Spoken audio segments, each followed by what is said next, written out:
Hey everybody, it's Steven from Asian Boss.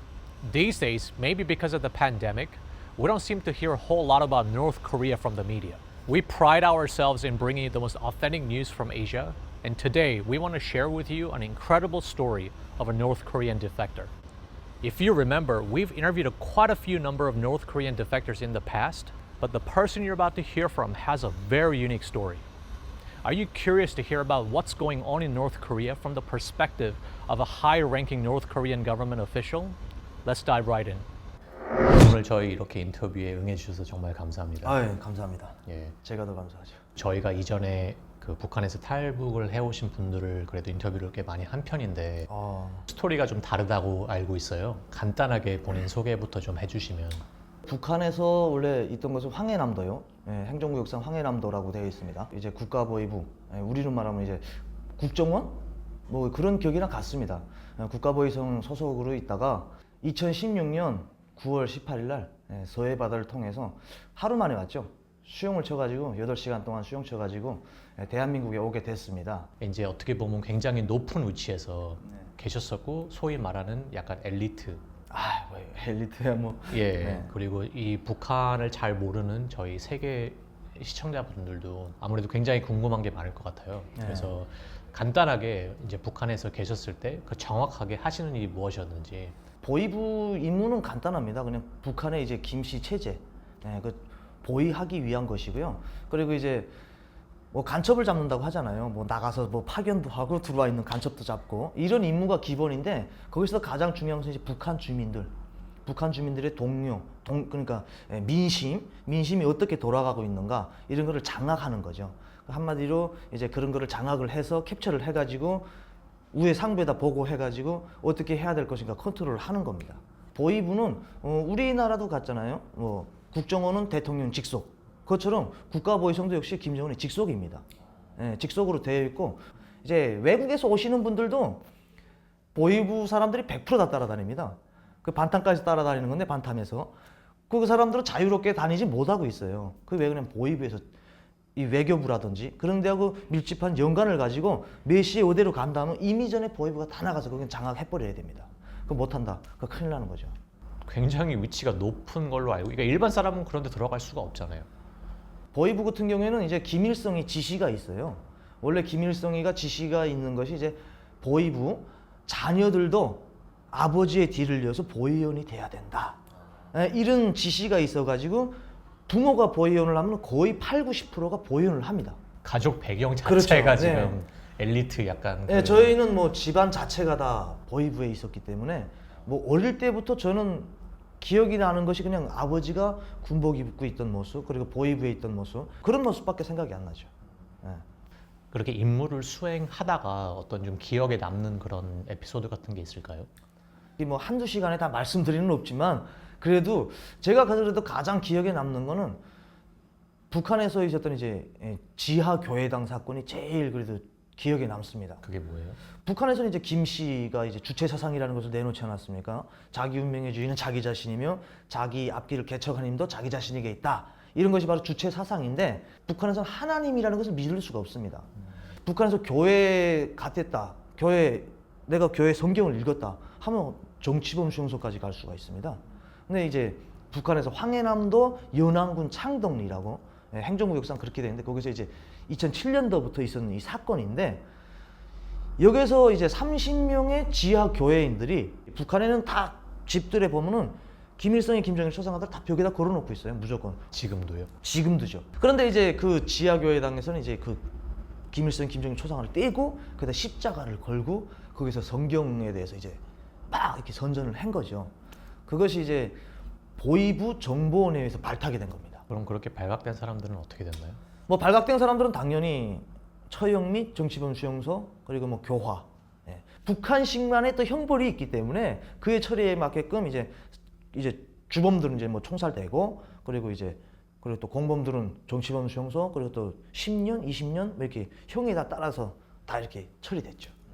그러면 정말 그 정치범 수용소라는 그런 것도 직접 보신 경험이 있으신가요? 왜냐면 어떻게 생겼는지조차도 사람들이 모르니까. 그렇죠. 어떻게 생겼는지조차도 모르는데 제가 정치범 수용소에서는 저희 가족이 정치범 수용소에서 있었기 때문에 잘 아는데 어떻게 하다가 정치범 수용소 관리하는데 거기에 장교로 있었죠.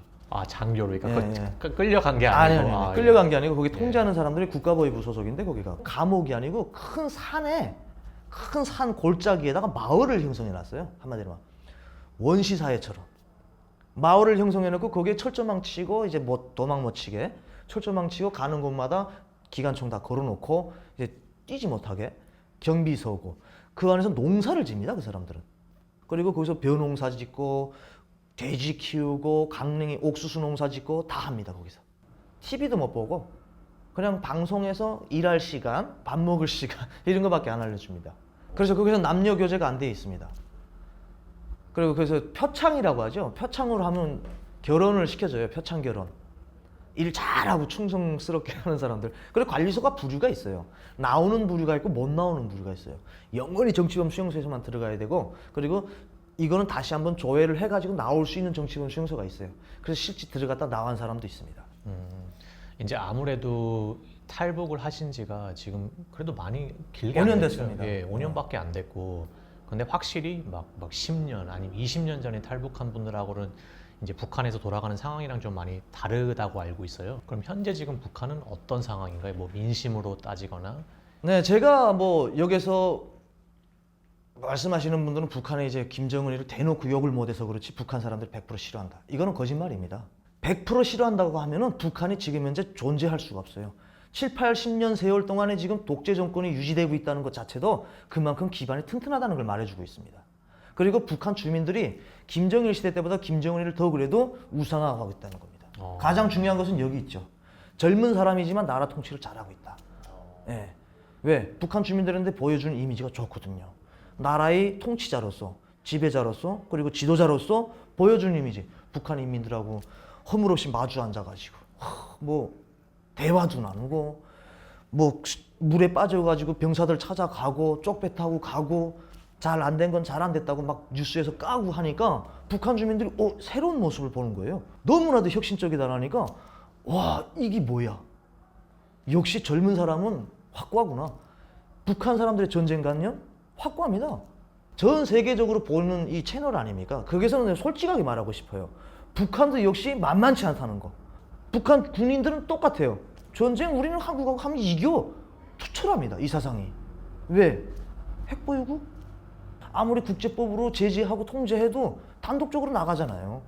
그래서 지금도 그 정권이 유지되고 있고 그 사람들이 아직도 김 씨를 옹호하는 겁니다. 사람들이 민심이 정말 어떤 좋은 면으로 지금 현재 지도자를 이렇게 보고 있다고 하면은 이런 정보원이나 그런 보위부에서 이렇게 해야 될 일이 약간 줄어들지 않는 거예요? 아니죠. 이렇게 잡아낼 필요가 없잖아요, 그러면. 아닙니다. 그렇지 않습니다. 밖에 있는 적 수백만보다 한 명이 안에 있는 간첩이 더 무섭다는 말이 있지 않습니까? 그것처럼 한 명이든 두 명이든 북한에는 계급이 나눠져 있습니다. 북한은 계급 사회이기 때문에 이제 뭐 기본 계층, 중간 계층 그리고 제일 밑에 이제 감시 계층이라고 그러니까 한마디로 말하면 이제 그 사람들은 장악 통제해야 됩니다. 보위부에는 보위원 한 명이 통제할 수 있는 인원이 있습니다. 700명에서 1200명은 보위원 한 명이 장악 통제할 수 있습니다. 그게 가능해요? 가능하죠. 그래서 정보원 협조원이라는 것이 있습니다. 우리로 말하면 이제 뭐 미국 뭐 CIA라든지 이런 데서 보면 이제 스파이라고 하잖아요. 북한의 같은 경우는 이제 안에서도 정보원이라는 것이 있습니다. 예. 한마디로 말하면 그냥 보위원한테 저 사람 나쁜 것 같아요. 이렇게 지나가는 식으로 말하는 사람이에요. 근데 정보원을 둘 수 있는 것도 인원수가 있어요. 그것도 역시 보위원 한 명이 20명에서 40명까지 정보원을 둘 수가 있습니다. 그러면 20명에서 40명의 보위원이 북한 사람들 700명에서 1200명을 감시하는 거죠. 그럼 몇 분 정도를 관리하셨어요? 저는 뭐 많지 않았어요. 한 22명. 경제범이냐 정치범이냐에 따라서 이제 한마디로 하면 레벨이 나눠지죠. 이제 정치범 같은 훨씬 더 위. 그렇죠. 예. 정치범 같은 경우는 타협을 못 하는 거죠. 정치범 같은 경우에는 그냥 막 쳐들어가는 게 아니고요. 집이면 집에 뭐 도청장치도 해놓고 뭐 CCTV도 설치해놓고 그 사람에 대해서 정확한 단서를 집어가지고 정치범 한 명 잡는다는 게 그렇게 쉽진 않아요. 근데 그런 일을 직접 하셨었나요? 그렇죠. 우리는 저희가 하는 업무가 기본이 그거니까요. 뭐 도청 같은 것도 하고. 도청을 직접 하는 건 아니고요. 부서가 또 있습니다. 그건 수사. 예, 수사에서 이제 도청 장치하고 거기서 디려한 내용들은 정보에서는 또 이거 판단하고 분석하고 이런 쪽입니다. 완전히 그냥 인텔리전스 쪽이네. 예. 그럴 때도 제 생각에는 이제 워낙 엘리트의 그런 집단에 계시니까 생활하는 부분이나 아, 예, 그런 전혀 거는- 뭐 어려운 게 없으실 거라고 생각합니다. 그런 거는 전혀 어려운 것이 없었습니다. 예. 그러면 혹시 북한의 그 엘리트층의 사람들은 어떤 생활을 하고 있는지 좀 알려주실 수 있나요? 상위 10%의 엘리트라고 할 수가 있죠. 그 사람들이 왜 다 튀지 않고 거기에 있을까요? 돈 많지만. 솔직히 한국보다 살기 좋으니까요. 로마 시대라고 해야죠. 뭐 북한은 거기는 나이가 없어요. 계급 사회이기 때문에 나이 늙은이 한데도 이 새끼 저 새끼에도 찍소리 못하고 그냥 옛날 뭐 조선시대 때 임금처럼 이렇게 해야 되니까 그러니까 간부들은 좋잖아요. 그렇다고 먹을 거 못 먹나요? 뭐 다 먹고 뭐 예를 들어서 뭐 자기가- 차를 뭐 좋은 차를 타고 다니든지 그런 거. 차도 뭐 벤츠 타요. 그 사람들도 그 차는 자기가 직무를 내놓으면 또 내놔야 돼요. 그 차를 자기 차가 아닙니다. 북한에는 차를 자가용을 가질 수가 없어요. 아무리 간부라고 해도. 자기 차를. 예, 자기 차를 가질 수가 없어요. 자기 차 있는 사람이 뭐 장사하는 사람들, 공공기관에 적을 걸고 있는 사람들 이런 사람들밖에 없지. 그리고 이제 선물차, 이제 뭐 체육 경기에서 이겼다든지 전 세계적으로 나가서 북한의 공화국기를 날리고 들어왔다. 뭐 이런 사람들한테는 김정은이라든지 이제 이렇게 선물로 주는 차가 있어요. 그 차 번호들은 원래는 216이라는 번호가 달고 다니는 것은 선물차예요. 근데 요즘 또 727로 바뀌었어요. 차 번호가. 왜요? 원래 216이라고 하면은 차 번호가 남바가 216 하면은 김정일이 생일이잖아요. 예, 김정일이 생일인데 이것도 또 참 재미있는 이야기가 있습니다. 차가 216 차가 꽤 오래된가 봐요. 근데 가는데 다른 차가 선행을 해서 앞서서 갔대요. 예, 근데 김정일이를 앞섰다. 이걸로 또 해가지고 이 사람 총살되고 그 차 번호를 김정은이가 216이면 안 되겠다. 727로 바꿔라. 그래서 7월 27일이 뭐냐면 정전협정한 날이에요. 근데 북한에서는 1954년 7월 27일 전쟁 승리 기념일로 자기네가 전쟁에서 이겼다는 기념일로 되고 있습니다. 그래서 727로 바꿨습니다. 우리나라는 차 번호를 보면 잘 모르잖아요. 이거 누구 그쵸. 차지? 네. 예, 근데 북한에는 차 번호를 딱 보면 아 이건 어디 차라는 걸 알 수가 있습니다. 대단한 사람이 타고 있겠다. 요 그렇죠. 안에. 그러면 이 사람 함부로 못 타겠다. 예, 그런데도 굳이 북한을 떠날 그런 마음이 생기나요? 예, 그게 마음에 안 들더라고요. 그 모습들이 점점 마음에 안 들더라고요. 사람이 다 똑같은 사람인데 무지렁이라고 하는 사람이 있고 북한 일반 간부들은 북한 주민들 보고 앞에서나 인민들 하지 실제 들어가면은 인민이라는 소리 안 합니다. 뭐라고? 버러지라고 합니다. 그래서 제가 북한에서 기본 나오게 된 거는 여러 가지 요인이 있습니다. 여러 가지 요인이 있지만 그 중에서도 가장 큰 역할을 했던 것이 이제 북한에서 이제 삶이 심각해 보이는 거예요. 앞이 안 보이는 거예요. 예. 점점 북한 주민들도 김정은이나 김씨에 대해서 찬송하는 사람들도 많지만 이제는 싫어하는 사람도 좀 있거든요. 조금. 그러니까 예, 조금 많지는 않지만. 하지만 정치적인 발언만 하지 않는다면 한국에 있는 사람들 못지않게 그냥 자유롭게 생활을 할 수 있지 않나요? 특히 엘리트니까. 그 정도 자유는 아닙니다. 우리가 생각하는 이 자유가 아닙니다. 한마디로 말하면 북한의 간부들이라고 해도 우리가 있는 국민들보다 못해요. 자기가 어디 여행 다니거나 어디 다닐 수가 없습니다. 그런 부분에서는 그것도 틀에 짜여 있어요. 그리고 자기가 어디 다니는 일가를 다 보고해야 되고. 간부들도요? 그렇죠. 간부들이라고 해서 생활청화 안 하는 거 아닙니다. 일주일에 한 번, 그리고 문화예술 부분 같은 경우에는 2일에 한 번씩 자기 비판. 그럼 혹시 서로도 감시를 하게 하나요? 서로 감시하고 서로 비판을 해야 되고 간부들이지만 서로 비판을 해야 됩니다. 또 가족 전체들이 다 이제 그쪽에 계신데 이렇게 지금 한국에 오셨잖아요. 그러면 가족들은 어떻게 되는 거예요? 저는 뭐 아버지는 이미 전에 하늘나라에 가셨고요. 아, 네, 하늘나라에 가셨고 어머님 혼자 계십니다. 예. 그래서 저 삼촌들 뭐 삼촌 엄마 이런 분들은 난 괜찮으니까 예. 대한민국 국민을 처음으로 만났던 게 2007년도에 만났어요. 강원도 원산항 보위부에 있다가 그때 대한접시자사로 아마 쌀이 들어왔을 겁니다. 북한에. 그때 그 처음으로 한국 배로 들어왔기 때문에 한국 선언하고 이야기하면서 부선장하고 이야기하면서 알게 됐어요. 그리고 대한민국에 대해서 더 잘 알게 되면서 아 한국이 그런 데인가? 제가 알고 있던 한국하고 너무나도 차이가 나는 거예요. 한국은 굶주리고 헐벗고 뭐 완전 못 사는 나라, 그리고 미국의 식민지, 현대판 식민지로서 완전 짓밟혀 있는 나라로 알았어요. 그렇게 교육을 했고 대학을 졸업하고 황해남도 보위부 이제 배치 받아가지고 일을 하면서 거기서는 한국 TV를 다이렉트로 볼 수가 있어요. 그 보면서 제가 많이 느꼈죠. 세계는 이렇게 발전하고 있구나. 이런 걸 알게 됐어요. 그러다가 이제 아버지가 돌아가시고 제가 보이브에 있으면서 상급하고도 또 트러블이 생기고, 그리고 이제 2016년 8월 15일 전 박근혜 대통령의 광복절 축사에서 북에 있는 사람들 언제든지 대한민국으로 오라. 길은 열려 있다. 새로운 길은 열려 있다. 이 소리를 딱 듣는데 머리에 와서 꽂히는 거예요. 그래서 그래, 그러면 나도 한국으로 가야 되겠다라는 걸 그때 마음을 굳히게 된 거죠. 근데 굳이 왜 바다로 헤엄을 쳐서 오실 생각을 하셨어요? 바다로 헤엄치서 오게 된 거는 지형학상 이렇게 넣고 위치를 넣고 봤을 때 황해남도가 대한민국하고 제일 가까워요. 그리고 저희가 있는 위치가 쭉 올라가서 저 국경 쪽으로 오려면은 너무 멀리 가야 돼요. 그리고 제 친구하고 같이 왔어요. 저 혼자 한 게 아니고. 그 친구도 같은 부서에 있던. 아니요. 제 친구는 그냥 일반 사회 사람입니다. 네, 일반 사회 사람인데 그 친구하고 같이 왔는데, 그 친구가 글로 갈 수 없는 요건이 돼가지고 제가 그냥 바로 제가 잘 알던 곳이니까 그냥 우린 서해 바다로 수영을 쳐서 가자 해가지고, 제가 보기에는 그게 그렇게 멀지 않았거든요. 물에 입수하기 전까지는. 그래서 한두 거리가 시간, 어느 정도 되나요? 6km 정도라고 하더라고요. 와, 그럼 6km를 헤엄을 쳐서 오신 거예요? 그렇죠. 네. 그러면 그 당일 진짜 그 결심을 한 날, 그 날을 좀 설명해 주세요. 아침부터 어떻게 하셨는지, 계획을 얼마나 세우시고, 그렇죠. 얼마나 그 당일날 어땠는지. 계획은 그때가 2010년 9월 15일이 아마 추석이었을 거예요. 추석을 보내고, 그리고 아버지한테 가서 인사드리고, 한국으로 간다고 마음속으로 인사드리고. 근데 어머님한테는 안 갔댔어요. 마음이 내가 또 약해질까봐. 어머니한테 말하면은 가지 말라고 하죠, 당연히. 너 왜 거기 가냐? 너 뭐 모자라는 게 뭐 있냐? 이러는데, 그래서 마음이 약해질까봐 어머니한테 안 가고 3일 동안 생각을 많이 했죠. 저도 이거 진짜 내가 이 길을 선택해야 되는가? 근데 가야 된다.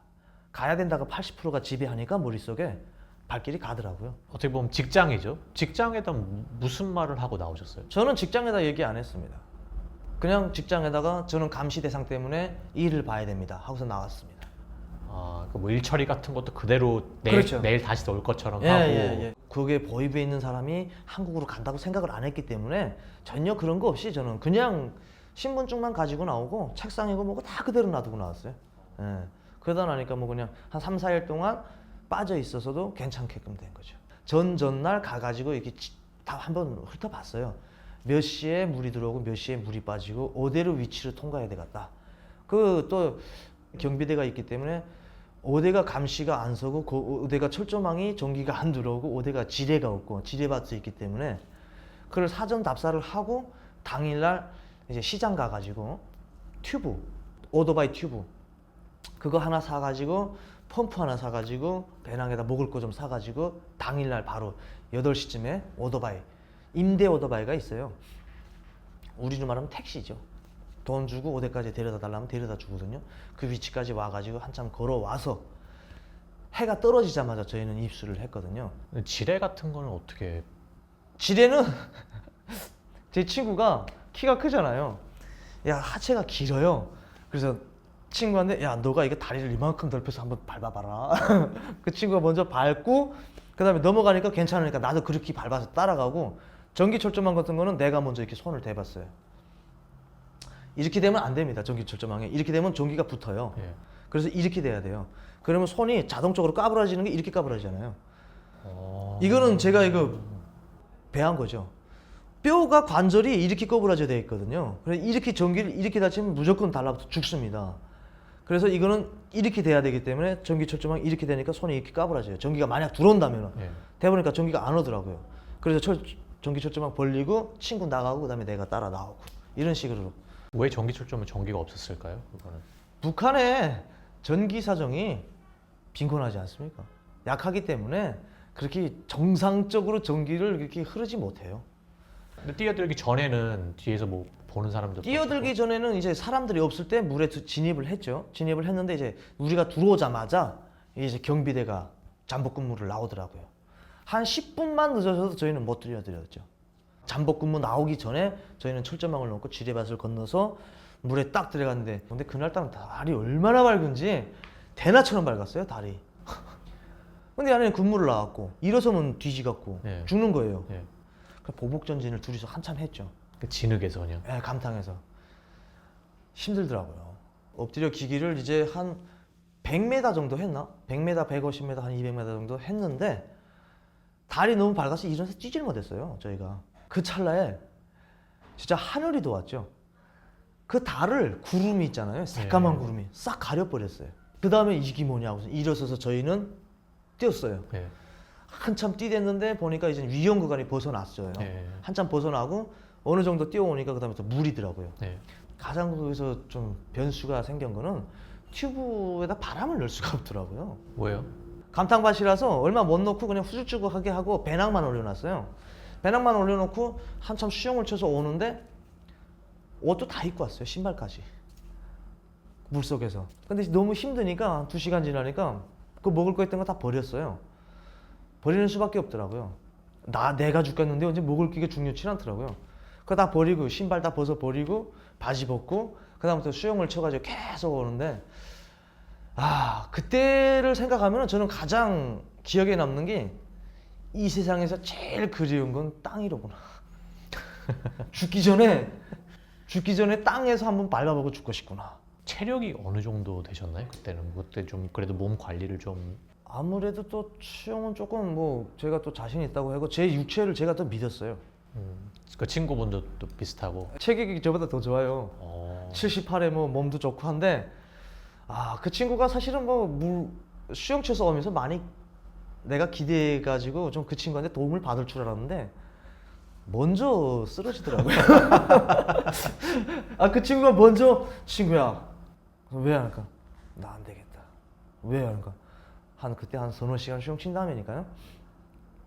못 가겠다. 와, 그럼 3-4시간 동안 진짜 쉬지 않고 수영. 그렇죠. 쥐가 난다고 하잖아요, 이거. 네. 물속에서. 네, 물속에서 쥐가 난 거예요. 이 친구가 움직이질 못하고 있는 거예요. 지압 방법을 물속에서 발가락을 뒤로 꺾어야 돼요. 그거는 또 이렇게 꺾으면 안 되거든요. 발가락 관절이 뼈가 이렇게 있다면 이렇게 꺾으면 쥐가 안 풀려요. 반대로 이것도 꺾어야 됩니다. 발가락이 부러질 정도로. 그럼 쥐가 좀 풀리거든요. 그런 방법으로 물속에서 한쪽으로 이렇게 손 대고 지압을 해가지고 좀 풀려가지고 그 다음부터 좀 괜찮아졌죠. 그리고 파도가 치니까 말하면 바닷물이 들어와요. 짠물 먹으면은 한 3모금 먹으면 헤딩이 오거든요, 물이. 짠물 먹으면 정신이 없어요. 그래서 말은 못하고 그냥 그 상태로 계속 그냥 수영만 쳤어요. 언제 갈지 죽을지 살지는 모르지만 계속 그런 식으로 계속 한참을 수영 쳐서 가다가 배가 하나 오더라고요. 반대편에서 이렇게. 네. 근데 그게 전 북한 배인 줄 알았어요. 그럴 수도 있죠. 네. 네. 거기 바다에서 어디가 남이고 어디가 북인지 모른단 말이에요. 어디가 NLL을 넘었는지 안 넘었는지 이걸 모르겠어요. 그래서 즉 배가 오는 걸 보고 북한 경비정이다. 우리 발견했구나. 하고선 옆에를 보니까 우리가 가는 반대쪽으로 조그만 섬이 있더라고요. 그 섬으로 가서 붙은 거죠. 300m 되는 거 정신없이 수영을 쳐가지고 그 섬에 붙으니까 섬이 작아요. 엄청 작더라고요. 여기 와서 후에 알아는 거지만 그 한박도에 그 속해 있는 부속섬이더라고요. 조그만 그 섬에 붙어가지고 그 배가 간 다음에 그래서 물에서 나오니까 9월 18일이면 추워요. 밤에 엄청 추워요. 정신없이 둘이가 버들버들 떨고 있는 거예요. 네. 옷도 다 버리고 상태고 지금. 옷은 위에 거 입고 있고 바지도 입고 있고 그냥 속바지는 입고 있었으니까 제 친구는 반바지 팬티만 입고 있었고 그 차를 그러니까 막 추우니까 떨다가 그게 쓰레기 더미 있잖아요. 쓰레기 더미에 몸을 잠그니까 조금 잠들었다 깨나니까 날이 밝았더라고요. 날이 밝아서 그 섬 꼭대기 정점에 올라가서 이렇게 내려다 보니까 물에 못 들어가겠더라고요. 무서워서. 네. 그래서 거기서 이제 친구하고 파레트 있잖아요. 네. 파레트에다 스트리퍼 매달아가지고 뗏목을 만들었어요.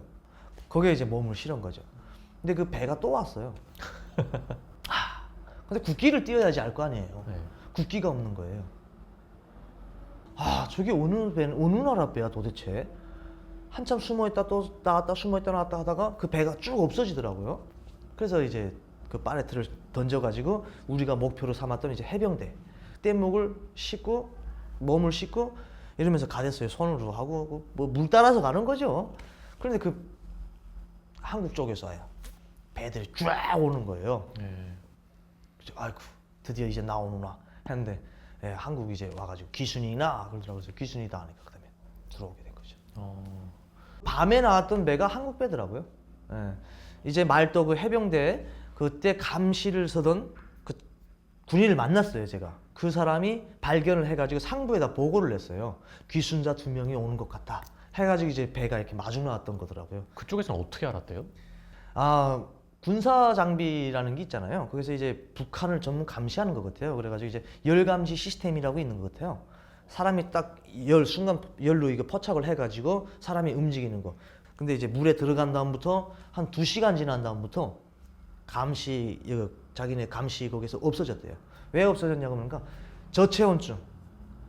사람의 정상 온도는 36도 5부가 아니라 완전 내려갔잖아요. 물 속에 계속 있다나니까 그 감시 시스템이 목통이 된 거죠. 근데 그렇게 물 안에서 그 체온이 내려가는 상태에서도 그걸 8시간 동안 버텼다는 게 글쎄요, 정신력이 강했나 보죠. 어떻게 저도 살았는지 진짜 꿈만 같아요, 솔직히. 그럼 이제 그 다음엔 어떻게 됐어요? 저는 군함을 타고 왔는데 군함이 막 쭉 오더니 인천항으로 오더라고요. 인천항에 딱 도착하니까 그냥 뭐 군복 입고 있지 거기다 칼까지 차고 있었거든요. 손칼을 요만한 거. 국가보위부에 있는 중위 계급을 단 사람이 신분증, 그리고 또 신분증에 또 거기다 또 긴급수사원증이라는 것도 있었어요. 긴급수사원증이라는 건 뭐냐면 북한에선 지역마다 다니는 걸 다 통제하잖아요. 네. 자유대로 못 다니거든요. 네. 평양시도 못 들어가잖아요. 승인 번호가 있어야 들어갑니다. 평양시. 근데 긴급수사원증 있으면 다 들어가거든요. 평양시까지 들락날락 할 수가 있기 때문에 그런 것도 있지 않으니까 이 사람들이 이게 뭐야 이렇게 된 것 같아요. 네. 그러니까 완전히 스파이라고 생각하시죠? 그렇게 생각한 것 같아요. 근데 사실은 그게 아닌 게 귀순이라고 밝혔는데 들어오자마자 이제 국정원에서 헌병들 데리고 나와가지고 뭐 드라마의 한 장면이었죠. 뭐 키가 얼마나 구척 같은 사람들이 나와가지고 딱 이렇게 하고 가더라고요. 눈 안대 딱 싸매고. 네. 뭐 한참 뭐 인천에서 서울 그때 지금 생각해 보면 인천항에서 서울 오는 거예요. 바로 국정원에 가가지고 이제 뭐 국정원 그다음서 뭐 당일날 조사는 안 하고 오니까 뭐 이 사람들이 뭐 박수 쳐주더라고요. 네, 박수 치면서 대한민국에 오신 것을 환영한다고. 그래서 뭐야 이거 사진 찍고 뭐 하더라고요. 뭐 인증샷을 찍겠죠. 그리고 일단 샤워부터 뭐 소금기가 있으니까 뭐 샤워부터 다 하고 오늘은 푹 쉬쉬하라고 그러더라고요. 친구분하고 같이 계셨어요? 아니에요. 들어가자마자부터 그다음 갈라져 있었죠. 친구 따로 나 따로. 네, 나 따로 다 있으면서 그다음부터 개별 조사가 시작된 거죠. 다음 날부터 그다음에 본격적으로 조사를 하더라고요. 한 2달 정도 있었거든요. 그러면 그 조사를 어떻게 받나요? 그러니까 왜냐면 어떻게 보면 정말 북한에서 온 스파이라고 그런 의심이 들 수도 있잖아요. 그러니까 진짜 보위부에 있는 사람이 맞는가? 일단 그것부터 확인을 합니다. 거짓말을 치는 사람들도 있거든요. 그러니까 그 확인을 하기 위해서 보위부 부서가 어떻게 되고 뭐 어떻게 되고 거짓말 탐지기라든지 뭐. 거짓말 탐지기 했죠, 당연히. 아, 해요? 예, 그리고 뭐 보위부 체계라든지 그리고 또 제가 있던 그 황해남도, 강원도에 이제 건물들 위성 그걸로 해가지고 건물들 위치는 여기는 뭐다 쭉 다 알려주고. 그렇게 조사를 2달 동안 받고서 이제 나오신 거예요? 2달 받고 그다음에 이제 뭐 또 다른 조사로 또 모아서 또 1달 반 또 받고. 예. 그리고 또 나왔죠. 그러면 그 이제 사회로 나오신 거잖아요. 네. 그런 교육 같은 것도 따로 받고 예. 어떻게 받아요? 한국 시스템은 어떻게 돼 있고 뭐 어떻게 돌아가고 이런 것부터 일단 알려주고요. 네. 그냥 외래어를 많이 가르쳐요. 그렇죠. 북한은 영어를 잘 안 쓰잖아요. 네. 예. 그러다 보니까 그 외래어를 많이 좀 가르쳐주고 있어요. 뭐 나와가지고 처음엔 조금 한 2개월 동안은 조금 실망했어요. 솔직히 말씀드리면은 괜히 왔다. 왜요? 힘들더라고요. 일단 여기 오면 취업이 제일 걱정되더라고요. 어떻게 살아야 되는가? 북한에서 일이라는 걸 한 번도 못 해봤고 그냥 보위부라는 곳에서 그냥 뭐 가서 소리 한번 치고 뇌물 받고 하댔는데 어떻게 살아야 되는 건지. 처음에 한 2개월 동안 제가 경찰 공부를 했어요.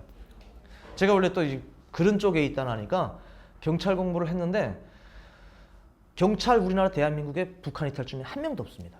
검찰 없습니다. 그걸 보면서 여기도 차별화는 돼 있다.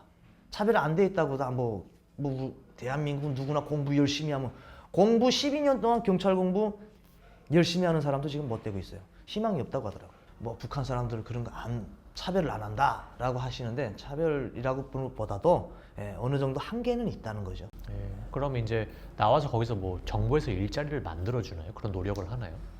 원래는 예전에는 만들어줬대요. 네. 근데 뭐 어떻게 또 정치 소리가 나올 것 같아가지고 안 됐습니다. 그러면 뭘 하셨어요? 이제 경찰 나오고 공부하다가 예. 그다음에 회사를 취직했어요. 화장품 용기 만드는 회사.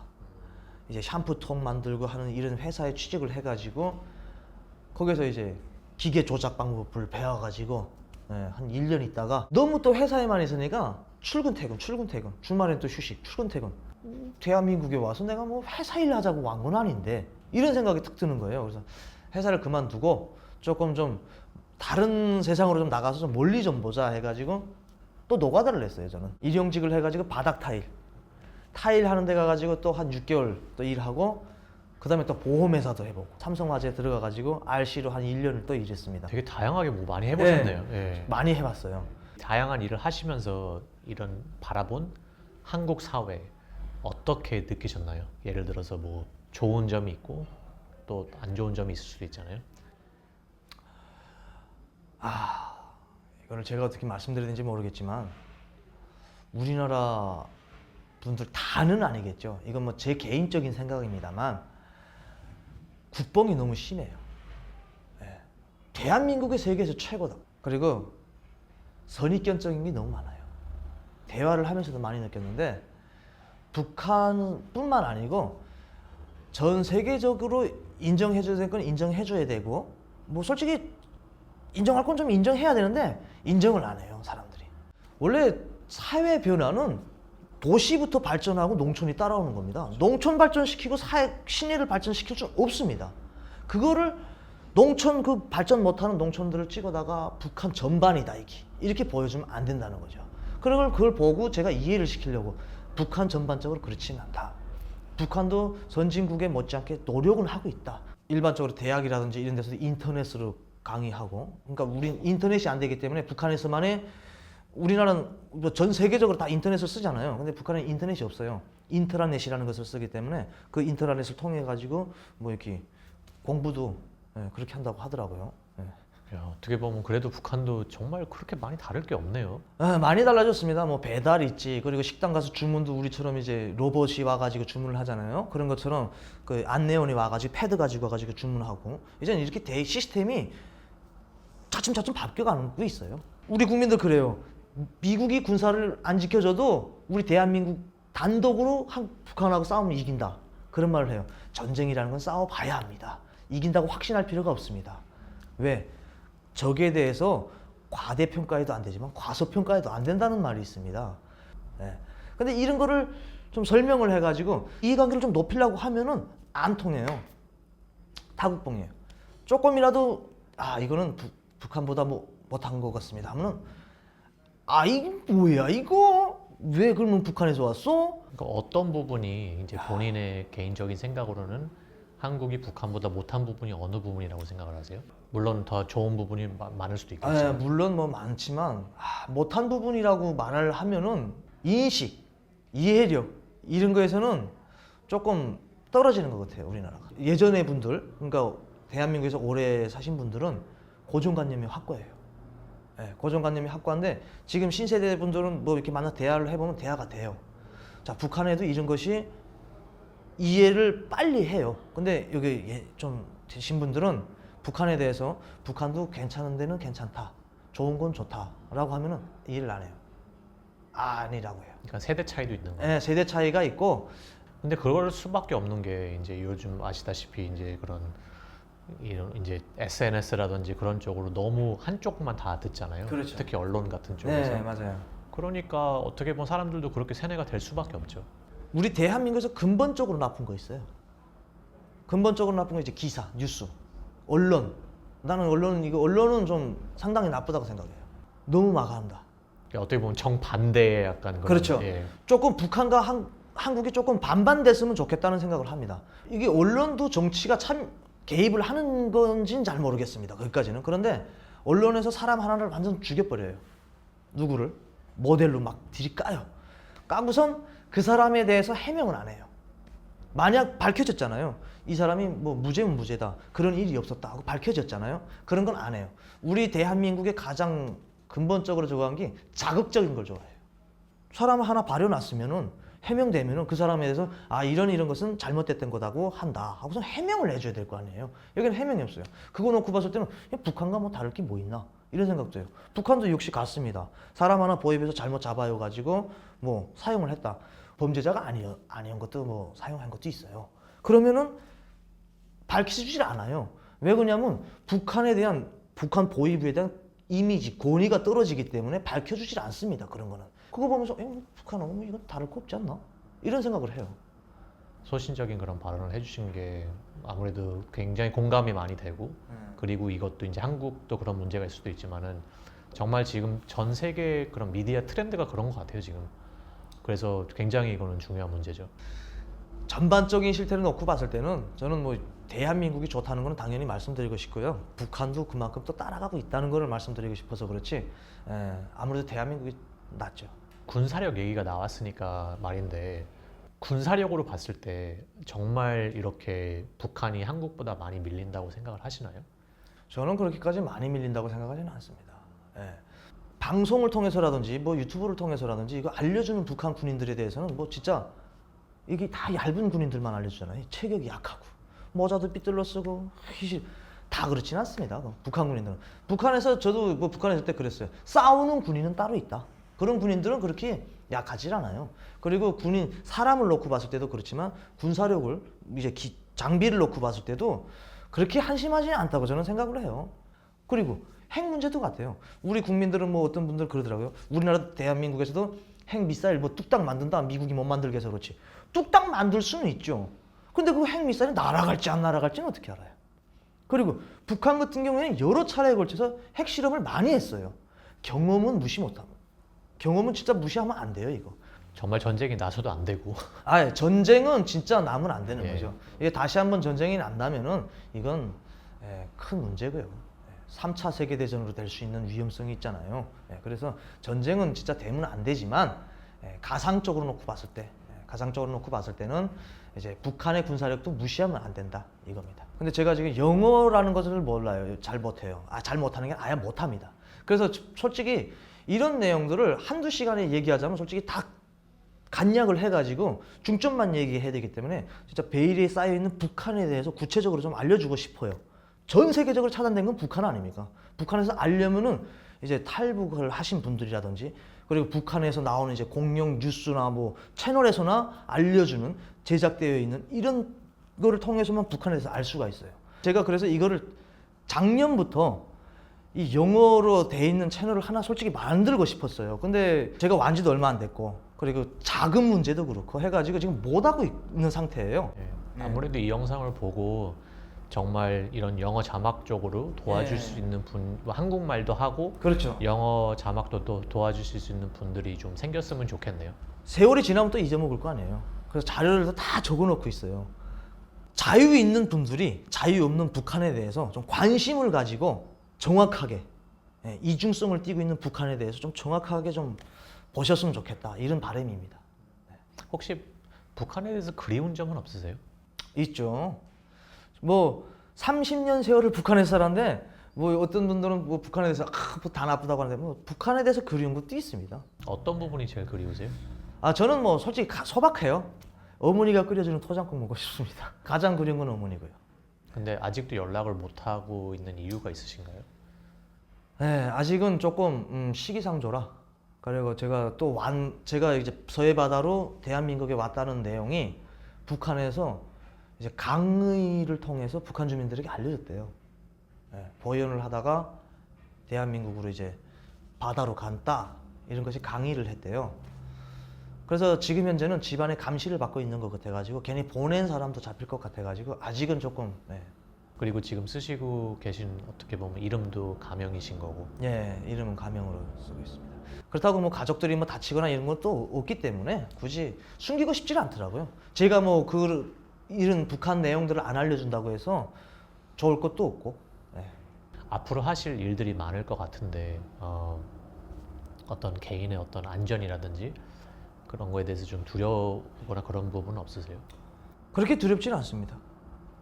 뭐 북한에서 뭐 그렇게 저 때문에 그렇게 뭐 돈 들여서 키운 사람들을 그렇게는 안 할 거고 그리고 만약 그런 일이 일어난다. 뭐 혹시 생명의 위험을 제거한다면 저는 긍지스럽게 생각하겠습니다. 어떻게 보면 저희도 언론인데 예. 저희는 뭐 정치적으로나 전혀 관심 없고 예, 저도 뭐 같습니다. 북한을 뭐 나쁘거나 뭐 그렇게 볼 생각도 없고 예. 예, 그렇기 때문에 그냥 이런 저희의 진심이 좀 잘 전달이 됐으면 좋겠네요. 아, 예. 뭐 이렇게 전 세계적으로 보시는 이 채널에 이렇게 나와가지고 말도 제대로 못한 것 같습니다. 이게 뭐 카메라가 앞에 있지만 온 세계 국민들이 나를 바라보는 것 같아가지고 좀 떨렸습니다. 아, 너무 잘해 주셨습니다. 오늘 수고 많으셨습니다. 아, 네, 고생하셨습니다. 예, 감사합니다. 네.